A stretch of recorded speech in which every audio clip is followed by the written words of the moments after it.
Good morning students. हमारा जो chapter चल रहा है एटॉमिक स्ट्रक्चर के ऊपर हम बात कर रहे हैं। और अगर हम एटॉमिक स्ट्रक्चर की बात करें तो एटॉमिक स्ट्रक्चर में हमने लास्ट लेक्चर में क्वांटम नंबर तक पहुंच गए थे। तो वहाँ पे हमने आपको लास्ट इलेक्ट्रॉन के लिए क्वांटम नंबर्स को डिफाइन करना सिखा दिया था, कैसे निकाल सकते हैं बता दिया था। अब उसमें एक बात और है, मैंने आपको लास्ट लेक्चर में, है ना, आपको बताया था कि जो मैग्नेटिक क्वांटम नंबर होता है। देखिए यहाँ से एक क्वेश्चन और बनता है जो मैं आज के लेक्चर में आपसे बात कर रहा हूँ। जो मैग्नेटिक क्वांटम नंबर होता है ये किसके लिए बताया था मैंने आपको? ओरिएंटेशन ऑफ एन ऑर्बिटल के लिए बताया था। हल्की सी बात रिपीट कर रहा हूँ। और मैंने कहा था पी और डी को बहुत इंपॉर्टेंट तरीके से याद करना है, क्योंकि यहाँ से क्वेश्चन आता है। वो क्वेश्चन कैसे आता है उसी के लिए मैं फिर से इसको रिपीट कर रहा हूँ, और बहुत ज़्यादा इंपॉर्टेंट होता है। अगर हम पी की बात करें तो मैंने आपसे बताया था -1 0 +1 होता है। और ये आपका क्या होता है, पी एक्स या पी वाई, और ये पी जेड या पी वाई बताया था। और ये मैंने आपको पी जेड बताया था। अगर हम डी की बात करें तो मैंने डी में क्या ओरिएंटेशन बताया था आपको? डी में कितना बनता है आपका? 5 बनता है। ये इस तरह से क्या क्या बनता है, -2 -1 0 +1 +2। इसको मैंने आपसे बोला था, इसका ओरिएंटेशन डी एक्स वाई है, डी वाई जेड है, डी जेड स्क्वायर है, डी जेड एक्स है, और D X square Y square. ठीक है।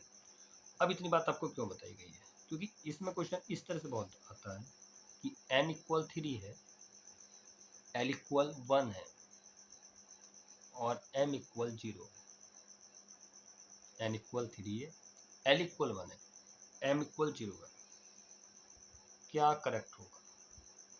ऑप्शंस आपके सामने है। 3s सही होगा,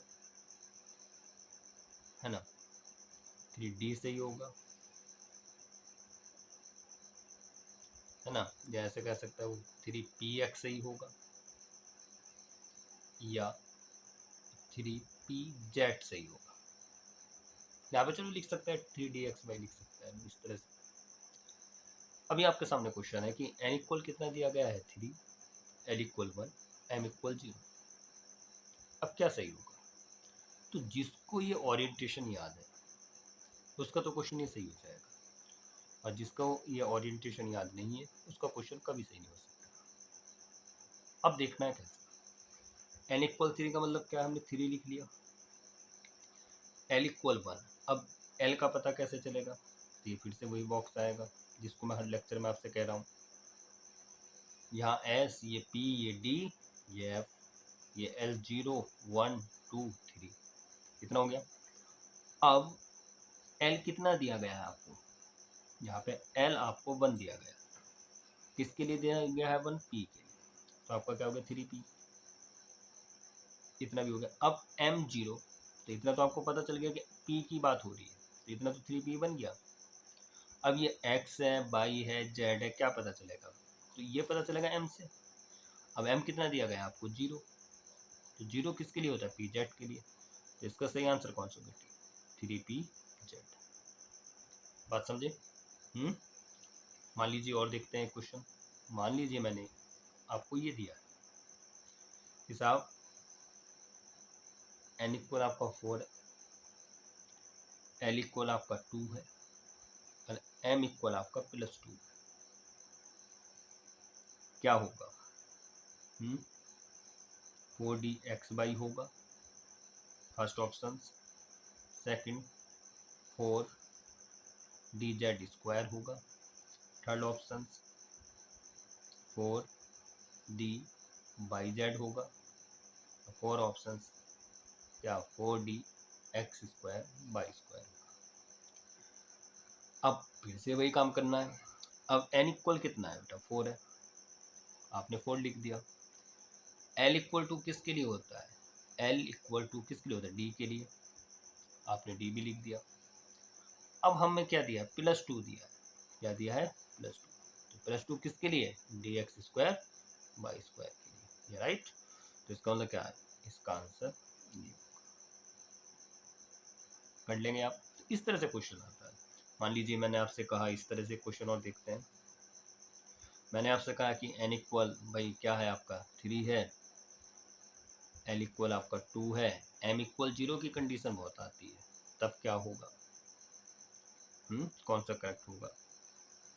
क्या 3dxy सही होगा, या 3dyz सही होगा, या 3dz² सही होगा, या 3dx² सही होगा? तो n इक्वल 3 का मतलब क्या है? ये 3 हो गया। l इक्वल 2 का मतलब क्या है? 3d हो गया। अब m इक्वल 0, क्योंकि l तो 2 पर यहाँ से पता चल गया कि l इक्वल 2 d के लिए होता है, तो 3d हो गया। लेकिन m इक्वल 0 किसके लिए? dz² के लिए, तो 3dz²। This correct answer. इस तरह से देखना है। तो मैंने ओरिएंटेशन आपको बताया था लास्ट लेक्चर में क्वांटम नंबर के। ओरिएंटेशन के बाद उस ओरिएंटेशन पे क्वेश्चन कैसे बनते हैं, तो उस ओरिएंटेशन के ऊपर जब भी क्वेश्चन आएगा आपके सामने, कुछ इस तरह से बन के आएगा। ठीक है ना? वो आपको क्या करेगा, n की वैल्यू दे देगा, l की वैल्यू दे देगा, n की वैल्यू दे देगा, और वो पूछेगा इनमें से कौन सा करेक्ट है। ठीक है ना? तो आपको इसी तरह से बनाना है। ओके, तो ये बात क्वांटम नंबर के लास्ट लेक्चर में रह गई, जो मैंने आज आपको बता दी है। अब इसमें आगे देखते हैं। अब इसमें आगे क्या आता है, देखिए इसमें 2 पॉइंट्स ऐसे होते हैं जहां से अगर क्वेश्चन बन जाए तो मैक्सिमम बच्चे उसको गलत कर देते हैं, और बहुत छोटे से क्वेश्चंस होते हैं वो, जिनको बच्चा पढ़ना पसंद नहीं करता। एक तो हुंस रूल।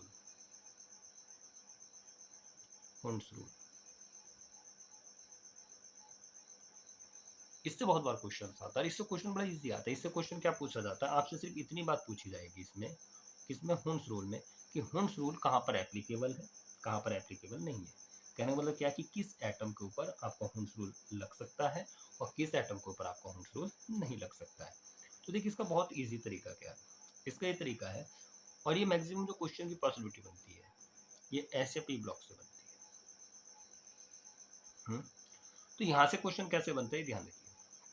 ठीक है, इसका बहुत मैं आपको तरीका बता रहा हूँ। आपने पेरियोडिक टेबल देखा है, first day, second day, third day, fourth day, इस तरह से चलता है ना, fifth day, six day, seven day, और ये आपका 0 ग्रुप हो गया। इतना आपने कर लिया। आपको क्या याद रखना है कि जो हुंस रूल है, मैं डायरेक्ट बता रहा हूँ इस बात को आपको, वो इन तीनों पर लागू नहीं होता।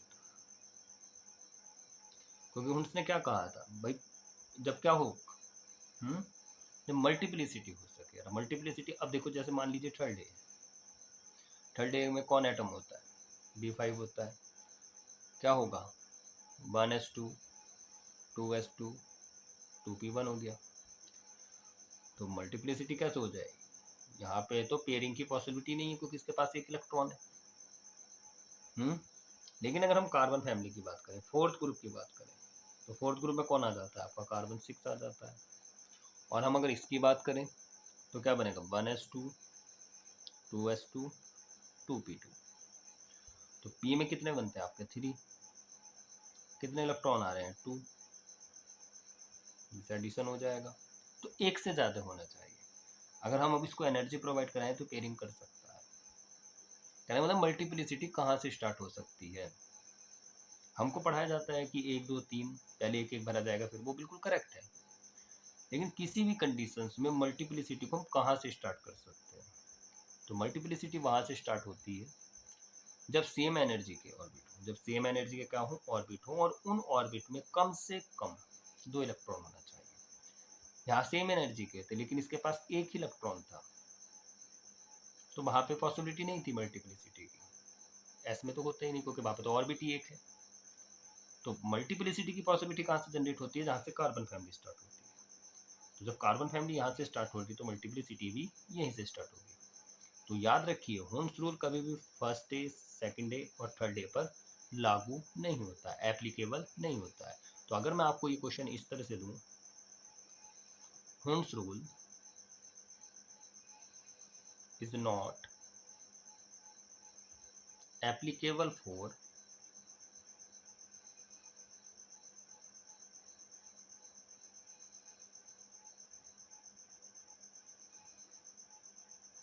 शुरुआत करूं? मैंने कहा आपसे beryllium, boron, lithium, all of the. अब ये आपके सामने question, हुंस rule is not applicable for, हुंस rule किसके लिए मान्य नहीं है? तो अगर हम इसको देखें बेरिलियम को, ये कौन से ग्रुप का है? सेकंड का है। हम इसकी बात करें तो थर्ड ग्रुप का है। और अगर हम लिथियम की बात करें तो फर्स्ट का है, जो फर्स्ट का है, ये सेकंड का है, और ये किसका है? ये थर्ड का है।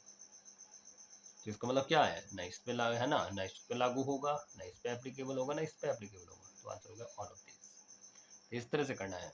मान लीजिए यहाँ पे है ना, और मान लीजिए क्वेश्चन में और दे दें कहाँ पे एप्लीकेबल होगा। एप्लीकेबल हुंस रूल कहाँ पे एप्लीकेबल होगा? हुंस रूल। मैं आपसे कहूँ नाइट्रोजन पे एप्लीकेबल होगा, है ना, फ्लोरीन पे एप्लीकेबल होगा, या बोथ, या none of these.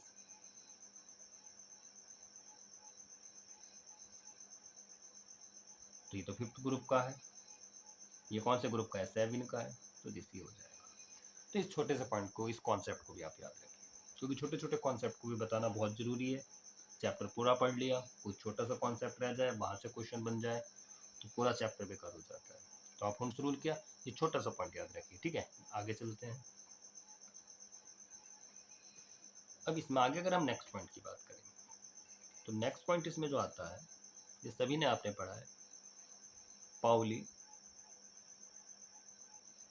Exclusion principle.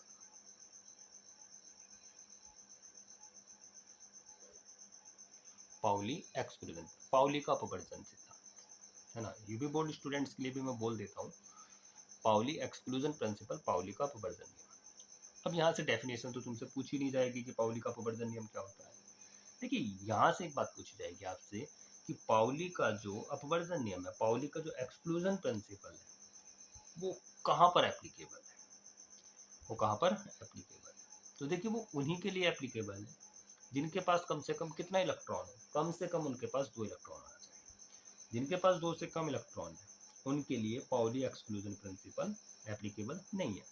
तो मिनिमम नंबर ऑफ इलेक्ट्रॉन कितना होना चाहिए? मिनिमम नंबर ऑफ इलेक्ट्रॉन कितना होना चाहिए? कम से कम 2 होना चाहिए। अब इस पर क्वेश्चन कैसे बनेगा, आप कैसे इस बात को समझ सकते हैं? छोटी सी बात है, ये 2 पॉइंट मैंने, एक क्या, हुंस रूल और एक पाउली, ये बहुत छोटा सा है, लेकिन इनसे क्वेश्चन जब आता है, मैक्सिमम स्टूडेंट से जब गलत हो जाता है तो बहुत दुख होता है, क्योंकि ये छोटे छोटे पॉइंट्स गलत नहीं होने चाहिए। जैसे अभी मैं इस पे क्वेश्चन दूं तो ये कैसे क्वेश्चन आएगा? वो कहेगा पाउली, है ना, Pauli principle is applicable for, Pauli का अपवर्जन नियम इनमें से किसके लिए एप्लीकेबल है? एच, है ना, H positive, H negative, H E positive. इस तरह से क्वेश्चन आ गया। अब जो नहीं पढ़ के गया उसे तो नहीं पता भाई पाउली में क्या होना है। अब पाउली का आप कहता है कि कम से कम उसके पास 2 इलेक्ट्रॉन तो होना ही चाहिए। मिनिमम कम से कम कितने इलेक्ट्रॉन होना चाहिए? 2। अगर हम इस हाइड्रोजन की बात करें तो इसके पास कितने इलेक्ट्रॉन है? 1। अगर हम इस हाइड्रोजन की बात करें तो हाइड्रोजन में 1 होता है, लेकिन प्लस आने पे उसको माइनस कर देते हैं, प्लस आने पे उसको माइनस करते हैं, तो यहाँ पे कितना हो गया? 0। इस हाइड्रोजन के पास कितना है? 1। माइनस को क्या करते हैं? प्लस।